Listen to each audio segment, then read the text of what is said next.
Gloire à Dieu. Amen. Béni soit le Seigneur. Amen. Béni soit l'Éternel. Amen. Alléluia. Amen. Le Seigneur est avec nous. Amen. Et parce qu'il est avec nous, il ne nous laissera pas. Amen. Il ne nous laissera pas dans la honte. Alléluia. Amen. Dieu a fait des promesses qu'il accomplira. Amen. Rien n'est impossible au Dieu que nous invoquons. Il a fait exprès, il a laissé que la lumière parte. Parce qu'il a fallu que Jésus meure, soit enterré.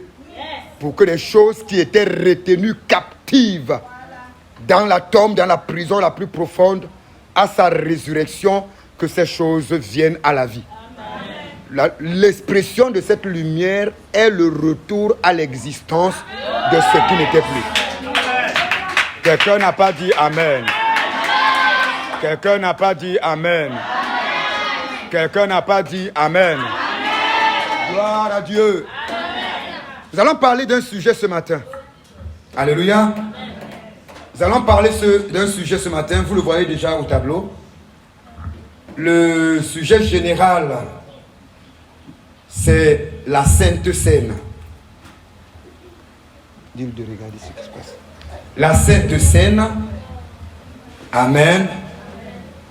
Mais ce matin, nous n'allons pas nous attarder seulement sur l'expression de la Sainte Seine, mais nous allons parler sur les effets ou encore sur la puissance de la Sainte Seine. Amen. Le but de cet enseignement, c'est de rectifier dans notre façon de faire. De rectifier dans notre façon de faire, dans notre façon d'agir, lorsque nous sommes face à la Sainte Seine. Amen. Je vais l'expliquer tout à l'heure, on va parler pas à pas. La Sainte Seine, elle a plusieurs appellations. La Sainte Seine a plusieurs appellations. On l'appelle, d'après la Bible, le repas du Seigneur. Amen. On l'appelle encore la communion. Pourquoi? Parce que la Sainte Seine rassemble, unifie des personnes. Mais pas seulement des personnes, la Sainte Seine unifie les hommes avec leur Dieu. Alléluia. Donc elle est appelée le repas du Seigneur, elle est appelée la communion. Donc je dis donc ce matin, le but c'est de rectifier notre comportement, notre façon d'agir et de faire face au repas du Seigneur ou face à la table du Seigneur. Alléluia. Nous avons développé une habitude que nous avons communément pris dans des religions traditionnelles. Comme on dit, l'église de nos pères. Elle est prise comme un souvenir. Oui, Jésus est mort pour nous. Jésus, tu t'es donné pour nous. Est-ce que nous sommes ensemble? Voilà comment la mentalité que nous avons souvent face à la Sainte Seine ou face au repas du Seigneur. D'ailleurs qu'il a dit que toutes les fois où vous en prendrez, souvenez-vous d'eux. Maintenant les gens sont restés sur souvenez-vous d'eux. Mais pourtant, le souvenez-vous d'eux avait un but. Mais n'avait pas le but de nous faire oublier le vrai sens du repas du Seigneur. Mais les gens ont perdu de vue le vrai sens du repas du Seigneur, le vrai sens de la Sainte Seine.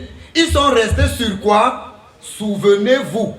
Donc c'est pourquoi beaucoup de gens, lorsqu'ils s'approchent de la table du Seigneur, aller prendre la communion ou la Sainte Seine, dans leur esprit, ils voyaient Jésus sur la croix, ils voyaient qu'il était mort. Oui, c'est vrai.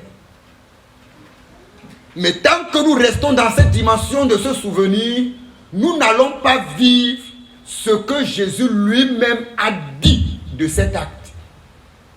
Tu es avec moi? Amen. Parce que l'acte que Jésus a posé a un message. Et c'est le but de ce message que Jésus a posé cet acte. Ce n'est pas seulement l'acte, mais il veut que le message de l'acte qu'il a posé à la croix impacte et parle dans ta vie. Dans tous les plans et dans tous les domaines. Quelqu'un peut dire avec moi Amen. Amen. Ou encore, dis avec moi gloire à Dieu. Gloire à Dieu. Béni soit Jésus. Amen. Mais, en écoutant Jésus,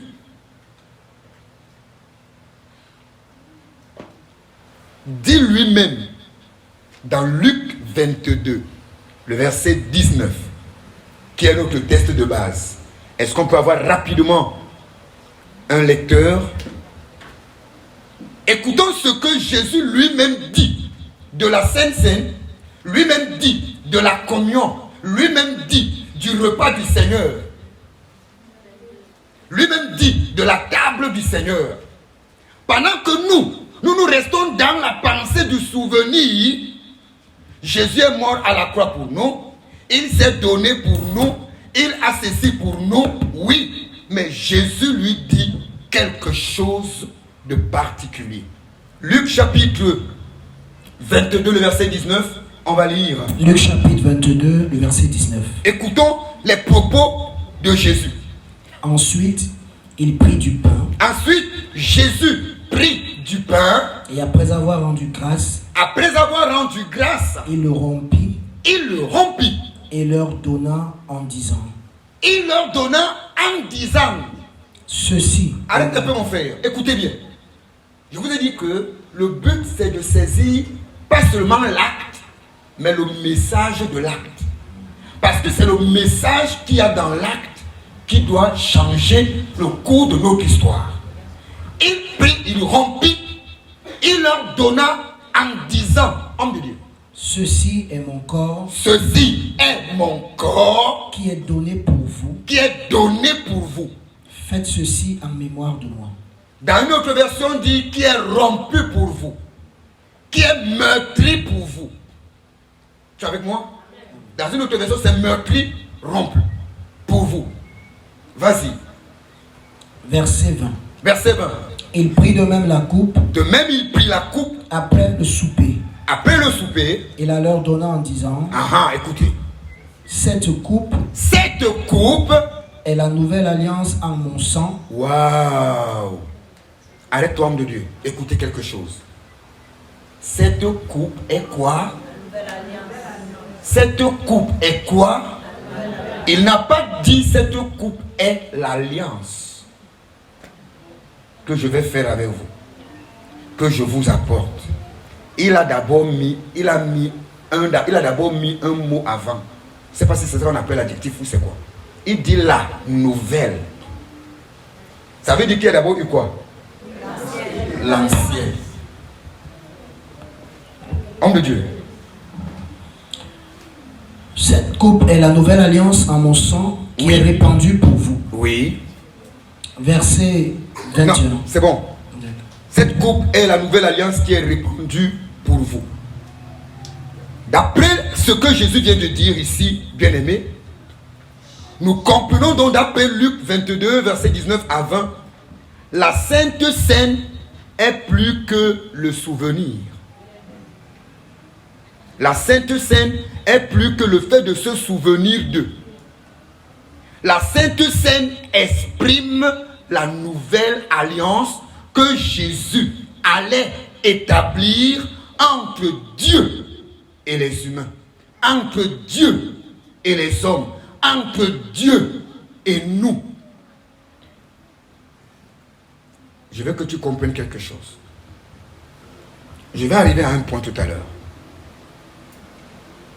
Son sang qu'il devait verser, son corps devait être meurtri, l'œuvre qu'il allait faire à la croix était pour établir ou rétablir les choses entre Dieu et nous. Il y a plusieurs étapes dans l'acte que Jésus pose. Jésus, par sa mort ou par l'acte de la Sainte Seine, vient sortir les pécheurs du péché pour l'admirable lumière de Dieu. Vient sortir les condamnés de la condamnation pour la liberté. Vient sortir les captifs de la captivité pour la liberté, etc. Amen. Mais ça n'est pas seulement ça. Il y a une histoire de l'alliance, de la nouvelle alliance. Béni soit le Seigneur. Bien-aimés, pendant que Jésus parlait ainsi, Jésus ne prêchait pas, c'était pas dans une croisade, dans une campagne d'évangélisation. Il n'était pas à la synagogue en enseignant. Non, il était à table avec ses disciples. Alléluia. Il était à table avec ses disciples. Déjà, sachez que ceux qui étaient donc à table avec lui, Jésus, dont vous connaissez les noms, les 12 apôtres. Alléluia. Ceux-là qui étaient à table avec lui, qui l'écoutaient, leur parlaient de la nouvelle alliance. Alléluia. L'écouter et parler de la nouvelle alliance. Écoutez, à cette époque-là, savaient bien ce que c'est que les alliances. Les apôtres à qui Jésus parle ne sont pas ignorants des alliances. Mais Jésus ajoute un mot sur l'histoire d'alliance qui est nouvelle. Il y a à l'instant quoi? Une intrigue. À l'instant, il y a quoi? Ça attire l'attention des gens. Je crois que les apôtres ont dû se regarder entre eux. Gars. Toi, tu es de Benjamin, non? Moi, je suis de Judas. Attends, nous sommes dans les alliances de nos pères. Car nous sommes des juifs, non? Nous sommes des... Attends, de quelle alliance? Attends, mais c'est quoi? Une nouvelle alliance? Jésus avait compris la soif et la faim du peuple et de ses apôtres. Pierre n'était pas appelé par Dieu ou créé à passer sa vie à être pêcheur de poissons, odeur de poissons pourris. Non, il n'était pas appelé à naître pécheur et mourir pécheur. Parce que si c'était le cas, Jésus l'aurait laissé servir apôtre pécheur. Mais il a dit, tu arrêtes la pêche, je fais de toi une autre personne. Ça veut dire qu'en quelque sorte, j'apporte une nouvelle alliance pour changer l'identité des gens. J'apporte une nouvelle alliance pour changer les conditions des gens. J'apporte une nouvelle alliance pour arrêter un règne. J'apporte une nouvelle alliance pour fermer la bouche et arrêter l'influence et le règne de l'alliance dans laquelle tu te trouves ou vous vous trouvez. Oui, les apôtres se regardaient parce qu'ils connaissaient de quoi il s'agissait. Les alliances, ils étaient 12 et tous étaient des fils enracinés dans des alliances. Mais vous savez une chose, ils avaient faim de sortir de ces vieilles alliances qui ne les aident plus à progresser. Amen. Écoutez bien. Écoutez-moi bien. C'est vrai qu'en Afrique, nous on veut mourir au pouvoir, on ne veut même pas mourir, ça doit rester pour nous. Mais sachez-le, on ne remplace pas un président parce qu'il a beaucoup mal fait. On ne remplace pas un président parce qu'il a mal géré le pays. Mais on remplace un président parce qu'à un certain moment, au début, il a encore le sang frais, il a encore des idées fraîches. Il peut encore faire. Mais à un certain moment, il n'a plus rien, il fait la routine. C'est pourquoi le Cameroun est dans la routine. Parce qu'on ne peut plus rien. In Jesus' name, nous sortons de là. Amen. On ne remplace pas un directeur d'entreprise parce qu'il est médiocre. Parce qu'il ne... Non, on le remplace parce que à cette période-ci, à partir de cet âge, il ne peut plus rien. Il va piétiner sur place. Amen. Est-ce qu'on se ensemble?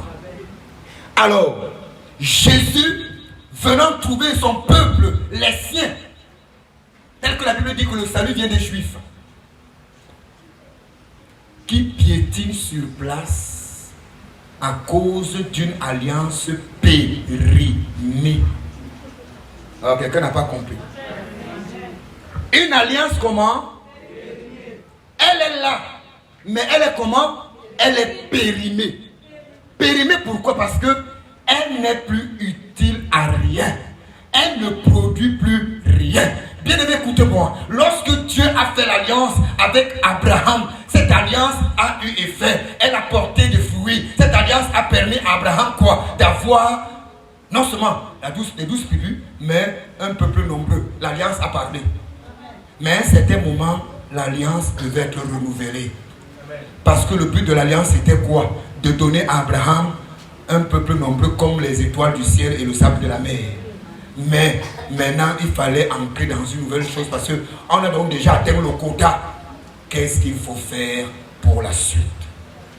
Il y a un temps où on recrute, un temps où on arrête le recrutement pour maintenant former afin de mettre des gens sur chacun dans un poste. Mais quelle est cette alliance qui était l'alliance du recrutement et qui a déjà atteint le quota? On piétine comment? Il piétinait sur place parce qu'il coupillait sur une alliance qui était déjà périmée. Et non seulement ça, avec des différents rois qu'ils ont eus, des différents chefs qu'ils ont eus, les ont impliqués dans des alliances qui n'avaient plus rien à voir avec leur salut, des alliances qui les faisaient entrer dans la prison, dans l'esclavage, qui les maintenaient dans ce qu'il ne fallait pas. Donc, le peuple d'Israël n'était pas seulement victime de l'alliance entre Dieu et Abraham, mais ils étaient aussi victimes des alliances que les rois et leurs chefs ont tissées avec d'autres nations et avec d'autres forteresses. Oh my God, quelqu'un comprend quelque chose là? Alors le peuple ne pouvait plus avancer. Peut-être au début, ces alliances portaient, mais après, Abraham est né dans une famille où l'idolâtrie était de taille. Cette idolâtrie peut-être au départ produisait encore, mais maintenant elle était déjà périmée. C'est pourquoi les choses ne tournaient que sur place. Les Abraham avait tout genre de dieux, même les dieux de la fertilité. Mais malgré la présence du dieu de la fertilité, Sarah est restée stérile. Mais pourtant, l'alliance de la fertilité, mais la stérilité était toujours là. Ça veut dire que cette alliance était comment? Périmée. Quand on dit périmée, on ne veut pas dire que c'est effacé, c'est là. Mais ce n'est plus utile. Ça n'a plus effet. Ça ne sert plus à rien. Regardez, le Dieu de la récolte, le Dieu de la sémence. Aujourd'hui, on est venu nous séduire, nous sortir de la vérité de l'évangile, parlant de la Pâque. En termes anglais, heureusement qu'on a fait des religions, on a découvert. On dit quoi? Dans le vrai sens, le mot Pâque ne change pas en anglais. Mais à cause d'une adoration d'une déesse qu'on appelait Easter, on dit aujourd'hui Holy quoi? Happy Easter. Et l'emblème de la Pâque aujourd'hui c'est quoi? Le lapin et les œufs. Vous comprenez ça? C'est encore la Pâque selon Jésus. Vous comprenez pas que c'était une alliance? Oh, quelqu'un n'a pas compris ça. La Pâque de l'Ancien au Nouveau Testament nous révèle la pensée ou la naissance ou le commencement de la Pâque ou le commencement de la pratique de la Pâque. Mais aujourd'hui, à cause des alliances en alliance sur alliance, alliance en alliance, tous alliances dedans, on a mené à ce que même des choses de Dieu. Regardez, quand on parle de décembre, le 25 décembre, on va parler quoi? Noël. Et on dit Père Noël. Mais on dit quoi? Que nous célébrons la naissance de Jésus, mais on la couvre avec Père Noël Nahou. Au Kouboubou. c'est qui? Vous ne comprenez pas? Parce qu'en réalité, tout va des alliances que des gens ont contractées, ont tissées. Et aujourd'hui, on va célébrer Noël. On vous a dit que la naissance de Jésus s'appelait Noël. Pourquoi toi, ta naissance n'a pas de nom? Pour Jésus, on ne dit plus naissance de Jésus, mais on a donné ça un nom. Noël. Est-ce que Jésus avait le surnom Noël? Il avait le prénom Noël.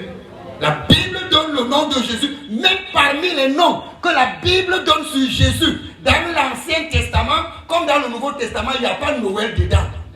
Mais parce que les alliances ont été tissées avec des dieux et des nations païennes, alors le peuple s'est retrouvé dans l'adoration des dieux étrangers. Donc, les hommes à qui Jésus parlait de la nouvelle alliance connaissaient de quoi il s'agissait. Ils connaissaient bien les histoires sur les arts. Mais, c'est pourquoi Jésus est sage et savant. Jésus ne s'est pas attardé à leur parler de l'alliance, mais il a bien dit le mot, la nouvelle alliance. Alléluia. Donc ça veut dire quoi? Ça veut dire que les 12 apôtres comprenaient les alliances. Et ils devaient se dire, certainement, nouvelle alliance. Nouvelle alliance.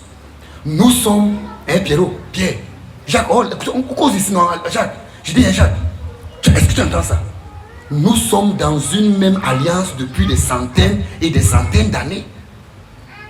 Et il nous parle de la nouvelle alliance. Ça doit cacher quelque chose de fort. Ça doit cacher quelque chose de puissant. Ce que cet homme, ce que le maître nous annonce. Oh, l'église n'est pas complète.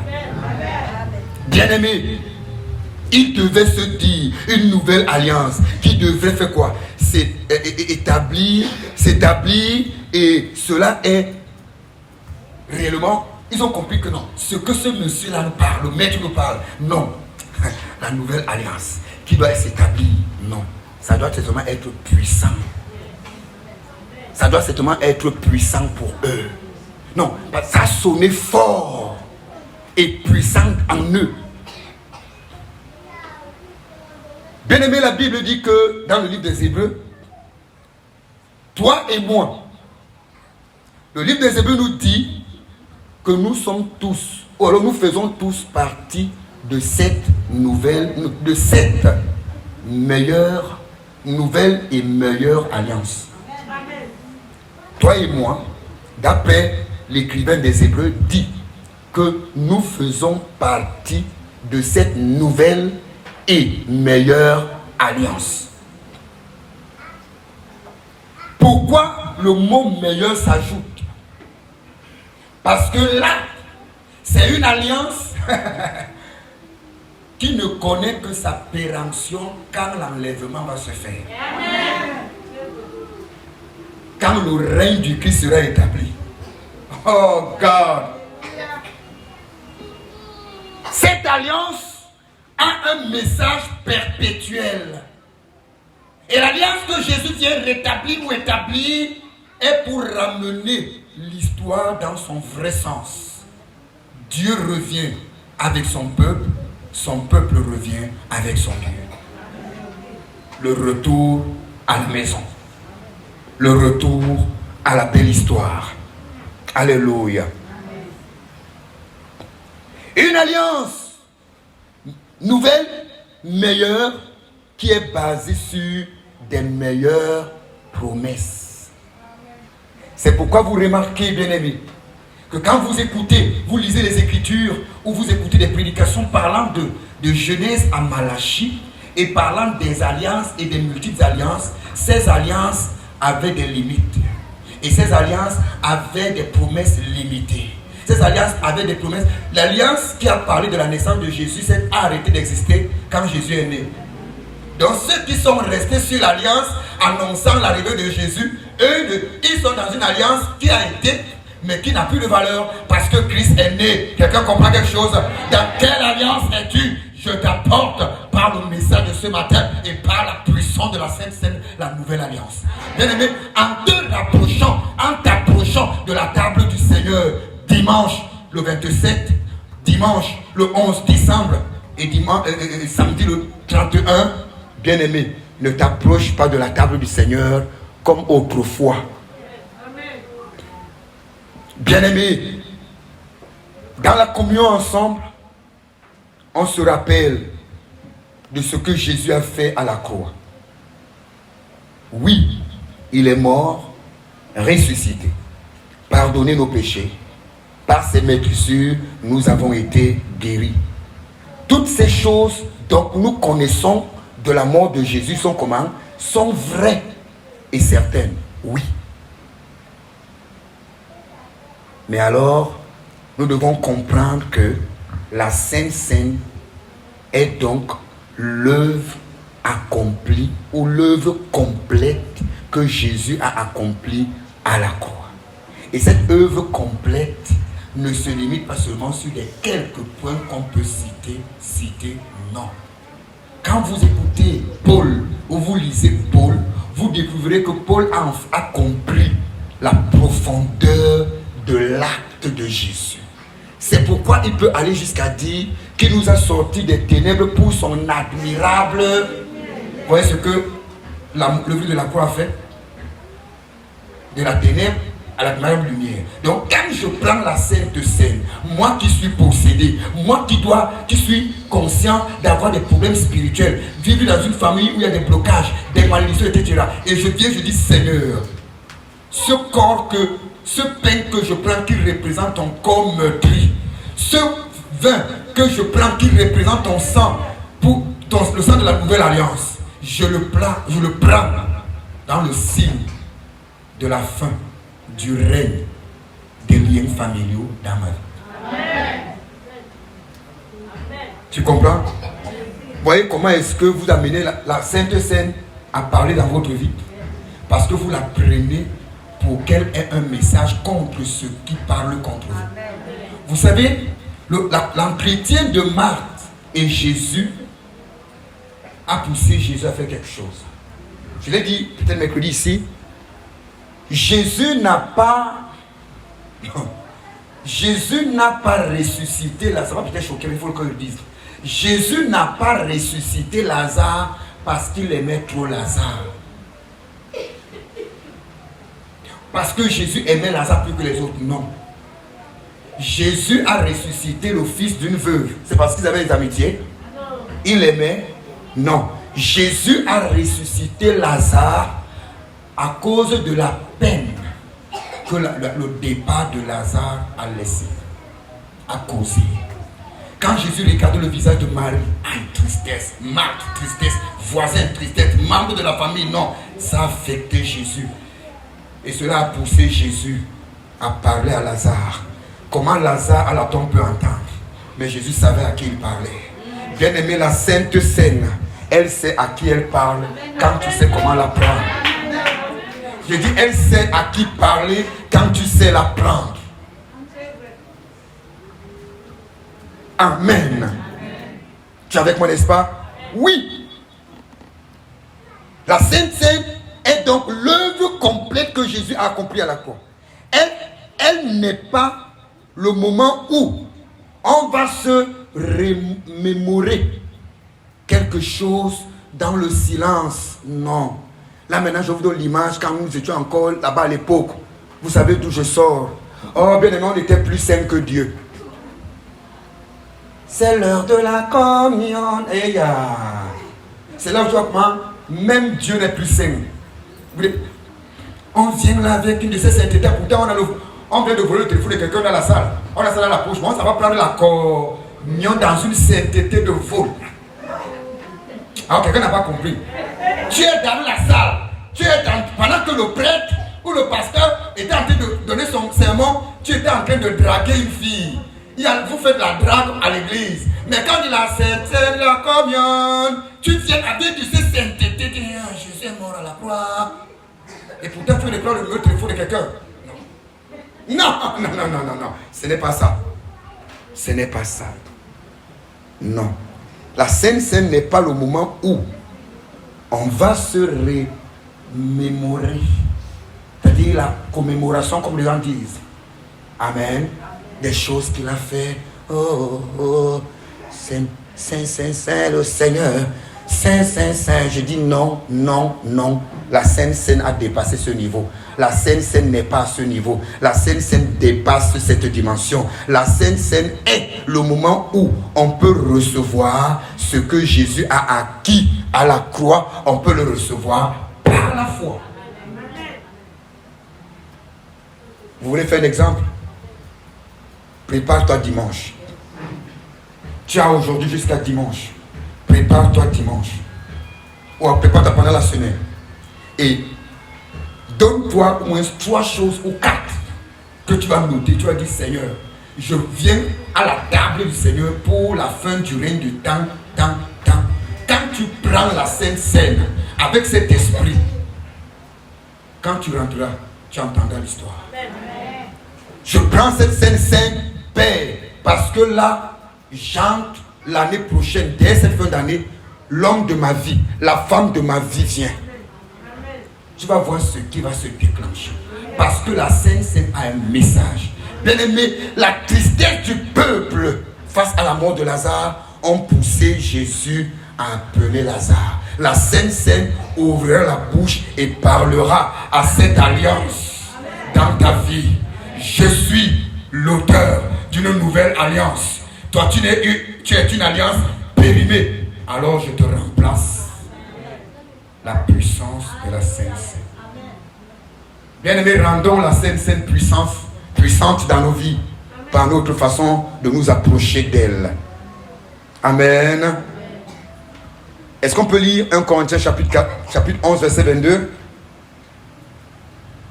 La Sainte Seine, bien-aimés, est un moment qui est très fort. Qui est très fort. Il dit très fort. Quand tu prends la Sainte Seine, étant bien préparé et sachant où ce que tu veux poser comme acte, je t'assure, les kystes, les fibromes, les myomes peuvent sortir. Quand tu sais ce que tu fais, le cancer, le VIH, quelle maladie est cramponnée au-dedans de toi, par la puissance de la Sainte Seine, tu connais la guérison. Parce que la Bible me dit, c'est par ces meurtrissures que nous sommes guéris. Et ces meurtrissures se trouvent dans la Sainte Seine. Oh. Tu coupilles sur quelle culpabilité? La Bible me dit que la miséricorde, le pardon des péchés se trouve dans la Sainte Seine. Donc quand je prends la Sainte Seine dans cet état d'esprit, je connais le pardon de mes péchés et ma délivrance d'un péché. 1 Corinthiens chapitre 11, verset 22. Oh, la Sainte Seine est un moment qui est très fort. Bien-aimé, il faut l'apprendre. 1 Corinthiens chapitre 11, oui. Verset 22, il est écrit. Verset 23. Prenons 3, verset 23. Verset 23. Oui. Car j'ai reçu du Seigneur. Oui. Ce que je vous ai enseigné. Amen. C'est que le Seigneur Jésus, dans la nuit où il fut livré, prit du pain. Oui. Et après avoir rendu grâce, oui. Il le rompit et dit. Oui. Ceci est mon corps. Mon corps. Qui est rompu pour vous. Rompu pour vous. Faites ceci en mémoire de moi. Oui. De même, oui. Après avoir soupé, il prit la coupe et dit, cette coupe est la nouvelle alliance en mon sang. Faites ceci en mémoire de moi. Oui. Toutes les fois que vous en boirez. Oui. Car toutes les fois que vous mangez ce pain, oui. Et que vous buvez cette coupe, oui. Vous annoncez la mort du Seigneur jusqu'à ce qu'il revienne. Oui. L'apôtre Paul nous parle ici, mais quand nous allons continuer, si on continue un peu la lecture plus loin, on ne va pas lire, mais on continue la lecture un peu plus loin, on va remarquer que, en dehors de nous parler de l'acte qu'il faut poser dans la prise du repas du Seigneur, il nous donne aussi des avertissements. Pourquoi des avertissements? Parce qu'on ne prend pas le repas du Seigneur n'importe comment. On ne prend pas le repas du Seigneur n'importe comment. On doit se préparer. Pour pour avoir accès au repas du Seigneur, pour avoir accès à la table du Seigneur, ce n'est pas tout le monde qui mettra la main. Première chose, pour avoir accès à la table du Seigneur, il faut être né de nouveau d'abord. C'est-à-dire, vivre la nouvelle naissance en Christ. C'est-à-dire, être réconcilié avec Dieu par Jésus. 2. Il faut s'examiner soi-même. Il faut s'examiner soi-même. Parce que c'est quelque chose qui est... La Sainte Seine est quelque chose de sérieux. Elle est une chose sérieuse. Et qu'on doit prendre comment? Au sérieux. Alléluia. Parce que la Sainte Seine est quoi? Quelque chose qui est sérieuse et qu'on doit prendre au sérieux. C'est donc pourquoi la Sainte Seine est prise une fois par mois, pour certains, une fois par semaine, et d'autres, ça dépend. Il y a dans les congrégations où on prend la Sainte Seine 2 fois la semaine. Parfois même on prend ça de lundi à dimanche. Pour ceux qui font la messe du matin de 6h près la Sainte Seine. La messe de 9h près. Donc si toi tu vas à la messe à tout moment, tu prends seulement ça. Mais c'est toi qui es hibou. C'est toi qui es hibou la nuit. C'est toi le vampire de la nuit. Est-ce qu'on se ressemble là? Mais tu prends la communion tous les jours. Parce qu'en vérité, on l'a banalisé. On ne la donne pas sa dignité. C'est pourquoi toutes les vertus de Dieu ne sont plus dans cette scène. Tu me comprends là? Les vertus de Dieu ne sont plus. Parce que je t'assure, tu ne peux pas t'approcher de la table du Seigneur dans le désordre et tu restes tel que tu es venu. L'apôtre Paul a dit quoi? C'est pourquoi il y a parmi vous des infirmes, les malades, les morts, etc. Bien-aimés, beaucoup de dégâts que le monde subit viennent de ce que les gens osent prendre la communion dans le désordre.